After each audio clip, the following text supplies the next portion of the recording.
What if I told you that doing a brutally frustrating math puzzle at like 9:30 at night is actually the secret to a perfect night's sleep? Right, or that aggressively gargling tap water in a bathroom stall could literally save your career. Yeah, it says completely absurd. But usually when we talk about health advice, especially with longevity, it feels like you're being handed this giant sledgehammer. Oh, absolutely. It's the definition of overwhelming. You're basically told to just shatter your entire lifestyle, right? Like eliminate all stress, never eat sugar again, and I don't know, run 10 miles a day. And most people, they drop that sledgehammer after a week because the burden of trying to do everything perfectly all the time, it's way too heavy to carry. Exactly. So today, we are putting away the sledgehammer. We're sorting through this incredibly dense stack of research and notes on core protocols for longevity and neurological health. But we're looking at them differently. Yeah, these sources aren't blunt instruments. They're more like lockpicks. I love that. We're talking about counterintuitive, highly specific, and surprisingly manageable protocols that kind of bypass that traditional do-everything advice. We're focusing on precision here. These are small, scientifically backed interventions that yield massive results, both in your immediate daily performance and your long-term lifespan. And that is really the mission for this deep dive. We are acting as your shortcut to being well-informed, extracting the exact actionable steps that you need to take from all this research. Okay. Let's unpack this, starting with the foundation of all longevity, which is obviously sleep. Right, but right out of the gate, Daniel Windred's 2024 study just completely dismantles the single most common obsession we all have about sleep. Total hours slept. Exactly. We've been deeply conditioned to just worship the 8-hour mark, treating total sleep duration as the ultimate metric of recovery. Yeah. But Windred's research analyzed these massive data sets and proved that sleep consistency. Meaning going to bed and waking up at the exact same time. Yeah. Yes, every single day. That is actually a significantly greater predictor of all-cause mortality than how many hours you actually sleep. Wow. And there's this incredible example of this in the notes from sleep researcher Dr. Andrew Phillips. He analyzed Harvard undergrads. Oh, yeah, this study is fascinating. Right. He found that the regularity of a student's sleep schedule predicted their GPA more effectively than their total sleep volume. So it wasn't about who slept the most? Not at all. The students who slept fewer hours but did it on this strict, unyielding schedule, they completely outperformed the ones who slept longer but had chaotic, shifting bedtimes. If we connect this to the bigger picture, it's not just about pushing back mortality or, boosting cognitive performance like a GPA. What else does it impact? Well, Windred's data shows this predictability is also a superior metric for mental health outcomes and self-rated fatigue. It fundamentally alters how your biology operates. And to really understand why, we have to look at the mechanisms highlighted by researchers like Emily Capotilippo and Dr. Kristen Holmes. Which really comes down to the body's ability to anticipate rather than simply react to sleep. Great. I was trying to picture this biological mechanism, and it immediately made me think of like a high-end restaurant kitchen. Okay, I like where this is going. So if the kitchen staff knows for an absolute fact that the dinner rush is going to hit at exactly 6 p.m. every single day, they prep everything early, they chop the vegetables, they get the pans hot. They're ready. Exactly. In your body, the kitchen staff is producing sleep-promoting hormones, right? Primarily melatonin. So if they know sleep is coming at 10 p.m. sharp, they start prepping that melatonin 2 full hours in advance. The hormonal cascade is already in full motion long before your head even hits the pillow. Yeah. Your core body temperature begins to drop, and your neurological drive for sleep peaks at the precise moment you get into bed. But, and here's the catch, if you show up randomly, like midnight on a Tuesday, 9 p.m. on a Wednesday, 2 a.m. on a Saturday, the kitchen is totally unprepared. You have no idea you're coming. Right. You walk in, you demand sleep, and the staff is scrambling to synthesize melatonin from scratch. You're just lying there, staring at the ceiling, waiting for the biochemical meal to be cooked to order. And that reactive state is exactly why you wake up feeling terrible, even if you eventually manage to log 8 hours.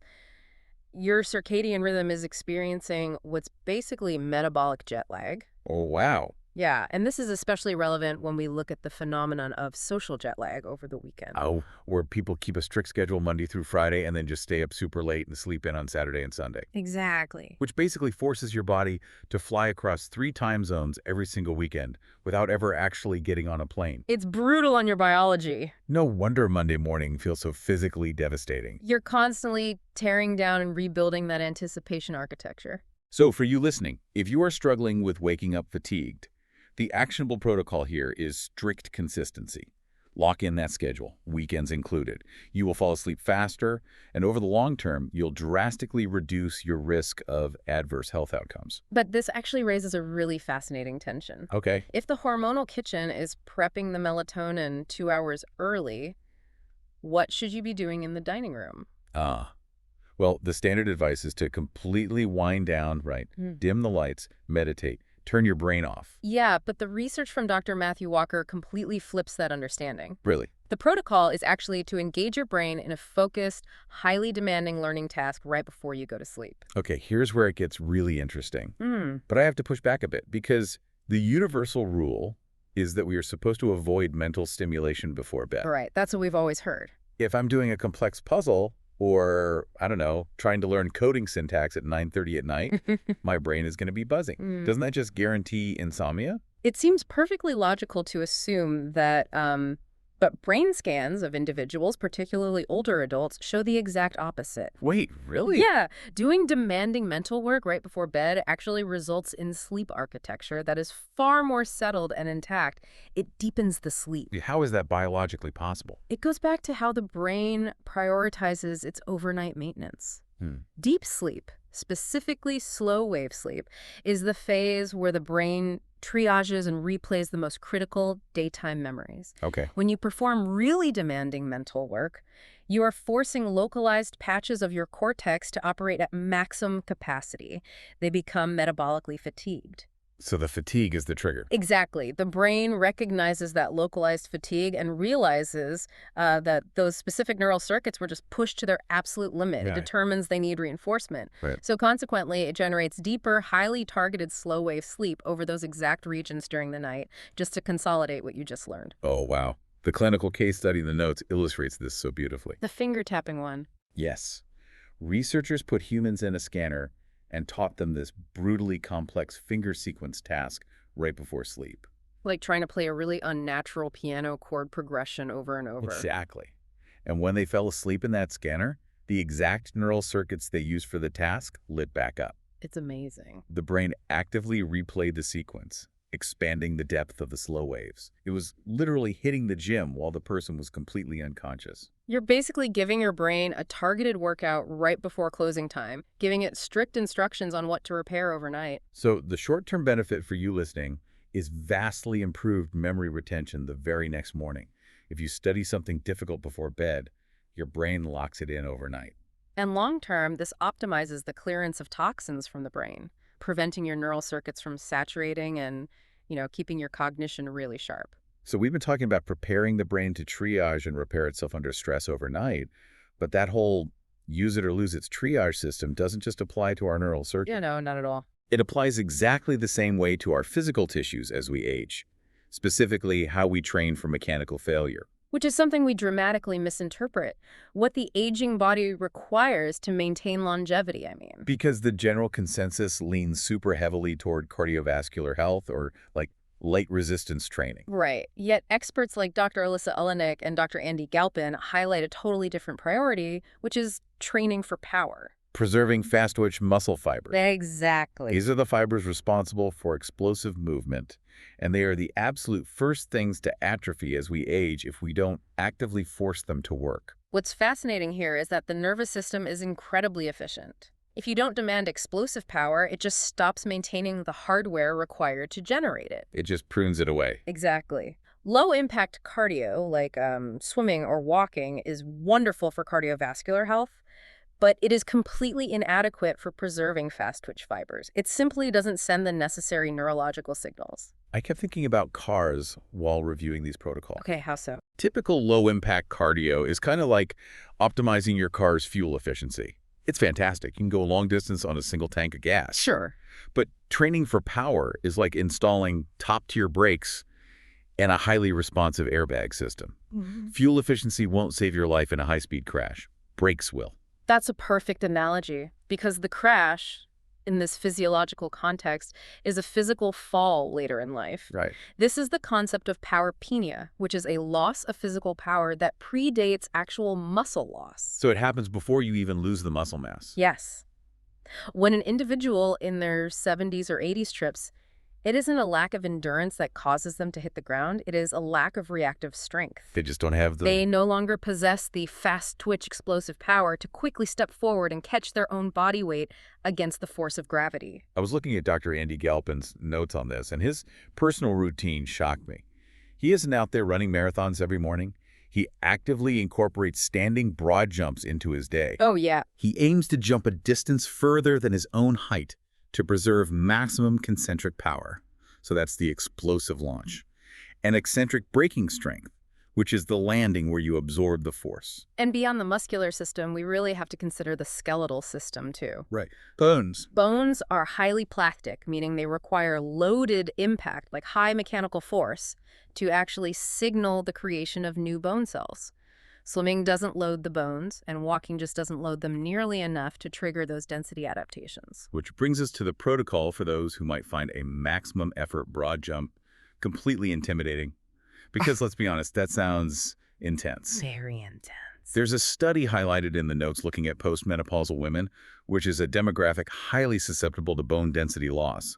They significantly improve their bone density across an entire year simply by doing sets of 10 to 50 pogo hops daily. Yeah, what's fascinating here is the minimal effective dose. This doesn't require hours in a gym. It's basically jumping rope without the rope. Stiff ankles, minimal knee bend, just bouncing explosively on the balls of your feet. It takes maybe 30 seconds. And for anyone thinking that's still too much impact, the regression is just doing heel drops. Just lifting up on your toes. Yeah, lifting up on your toes and dropping your heels hard onto the floor to send that mechanical vibration right up the skeleton. That low-level plyometric impact keeps those fast-twitch fibers online and builds the brakes you need to survive a fatal fall decades from now. Okay, so we've covered a high-impact jumping and demanding mental puzzles, which are both forms of controlled, deliberate stress. Right, stress that we choose. But those only work because we apply them on our own terms. What happens when life hits you with genuine, uncontrolled psychological stress, like when you are overwhelmed and need an emergency override switch for your nervous system right now? For that, we have to look at the work of psychotherapist Amy Morin and neuroscientist Dr. Dave Rabin. Okay. Because chronic, uncontrolled stress isn't just an emotional burden, it is a physiological longevity killer. It just wears you down. Exactly. It triggers sustained inflammation, suppresses the immune system, and reallocates blood flow away from vital healing organs just to prepare your body to deal with a perceived physical threat. So the protocol they suggest to counter this is beautifully bizarre. It really is. Whenever you feel overwhelmed, you spend 60 seconds loudly humming, singing, or gargling water. It sounds slightly ridiculous, I know, but the underlying mechanism is profoundly rooted in our neurology. Well, Amy Morin shared this anecdote in the notes of high-level business professionals using this gargling trick in the restroom before nerve-wracking meetings. Yeah. And I just love the visual of an executive in a very expensive suit aggressively gargling tap water in a bathroom stall. It's a great image. But practically speaking, I have to push back on the application here. If I'm sitting at a conference table or, in the middle of a massive presentation and I start having a panic attack, I can't exactly start loudly chanting or pulling out a bottle of water to gargle in front of my boss. How does this work in the real world? Right. Well, in a highly visible situation, you adapt the protocol. You can hum quietly or even just practice extended, slow exhales with a slight constriction in the back of your throat. Oh, like a breathing exercise. Exactly. The goal isn't the noise, it's the physical vibration and the breath control. That vibration directly targets the vagus nerve, which serves as the primary command center for the parasympathetic nervous system. That's the rest and digest network. Precisely. When you stimulate the vagus nerve through vocal cord vibration, it sends an immediate top-down regulation signal to the amygdala, which handles the brain's threat detection circuitry. So the vagus nerve basically sends a memo to the brain saying, hey, We are safely consuming water. We are vibrating our vocal cords. There's clearly no immediate physical danger. Yes, it is a biological override of psychological stress. Yeah. You can't simply think your way out of severe anxiety because the cognitive parts of your brain are actively being suppressed by the stress response. Right, you're in pure survival mode. Exactly. By gargling or humming, you force your physiology to tell your neurology that the environment is safe. And clinically, this simple 60-second action lowers blood pressure and raises heart rate variability, or HRV. It serves as this physiological reset button that stops the cascade of chronic stress, protecting your immune system long term. It's incredibly powerful. Now, we've looked at hacking the body's internal systems, right? The Yeah. sleep architecture, the vagus nerve, the muscles, the brain. But none of those internal systems operate in a vacuum. No, they don't. They are entirely dependent on the external environment powering them. Which brings us to the final piece of this deep dive. The light in your room. This represents the most cutting-edge, yet strangely historical protocol in our whole stack. Yeah. Optimizing cellular function through light exposure. Specifically, absorbing near-infrared light indoors. Right. The notes feature Brian Richards, the founder of SaunaSpace. Mm. He built his own near-infrared incandescent light bath based on historical designs from, like, the early 1900s. Yeah, the old light therapy cabinets. Exactly. And he used it before bed. And it apparently completely cured his severe insomnia, his adrenal fatigue, and his brain fog. So what does this all mean? I really need to understand the mechanism here because the notes get highly technical. Is this near-infrared light basically changing the structure of our cells? Like turning them into supercharged batteries? To understand the mechanism, we first have to recognize the environmental deficit we currently live in. This raises an important question. What is our modern artificial lighting doing to us at a cellular level? You mean the blue LED lighting we are constantly staring at, right? From our Yeah. phones, our monitors, the overhead office lights? Yes. Constant exposure to isolated blue light significantly increases oxidative stress and really damages cellular function. But near-infrared light, which is abundant in natural sunlight and present in specific incandescent bulbs, it penetrates much deeper than regular visible light. Right. It actually passes through the skin and the skull, and when it reaches the cells, it repolarizes their negative electrical potential. Meaning it changes how the cell actually holds a charge. It literally alters the viscosity and structure of the water inside your cells, converting it into what is scientifically termed structured exclusion zone water. Okay, stop right there. Exclusion zone water. We have to break that down. Okay. Normally, the water inside a cell is loose and chaotic. Imagine it moving haphazardly like a dense crowd of people walking in all different directions. Oh, that's exhausting. It is, metabolically. But when near-infrared light penetrates the cell, it acts like a bouncer. It forces the water molecules to line up in a perfect structured grid against the cell wall. Oh, wow. It organizes the chaos. Exactly. And by creating that highly organized grid, it forms a frictionless slide for your mitochondria. We know mitochondria handle the cell's energy currency, producing ATP. Right, the powerhouse of the cell. Exactly. But in this structured exclusion zone water, they can operate with hyperefficiency. They produce energy with drastically less metabolic exhaust or toxic cellular heat. And that drastically lowers oxidative stress across the entire body. The notes also mention this acts as a photoprotectant. Yes. This optimized state tells your mitochondria to naturally synthesize high levels of cellular antioxidants, including melatonin and glutathione, directly inside the cell. It builds a defense mechanism against future UV and blue light damage. So practically speaking, you don't need a massive, expensive sauna setup to get this benefit. Not at all. The everyday application for you listening is getting outside for morning sunlight to bathe your cells in that natural infrared spectrum, or just swapping out the blue LEDs at your desk for a simple, cheap, incandescent red bulb. It's that simple. Exposing yourself to this light helps eliminate screen fatigue, improves your mood, and clears out afternoon brain fog by giving your cells the exact frequency of energy they need to operate perfectly without the exhaust. It fundamentally changes the environment your biology relies on. We started by talking about tossing out the heavy sledgehammer of traditional health advice. So to you, listening, think about the power of these 5 specific lockpicks.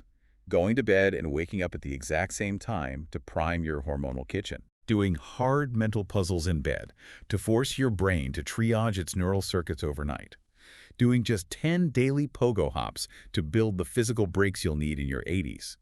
Gargling water for 60 seconds before a stressful meeting to shut off your threat detection circuitry, and absorbing near-infrared light to literally structure the water inside your cells. It's a completely different approach. These are small, precise actions that profoundly alter your performance today and your resilience decades from now. It really leaves us with something quite profound to consider. We just explored how near-infrared light alters the electrical potential of cellular water, and how gargling utilizes physical vibration to silence the brain's stress response. Yeah. It makes you wonder, as we move forward in longevity research, how much of our future health optimization is going to be governed by the laws of physics utilizing light, sound, and physical vibration, rather than the traditional chemistry of food, supplements, and pills. Oh, man. The pharmacy of the future might just be a tuning fork and a light bulb. Well, you've got your lockpicks. It's time to go open the vault. Thank you for joining us on this deep dive, and we will catch you next time.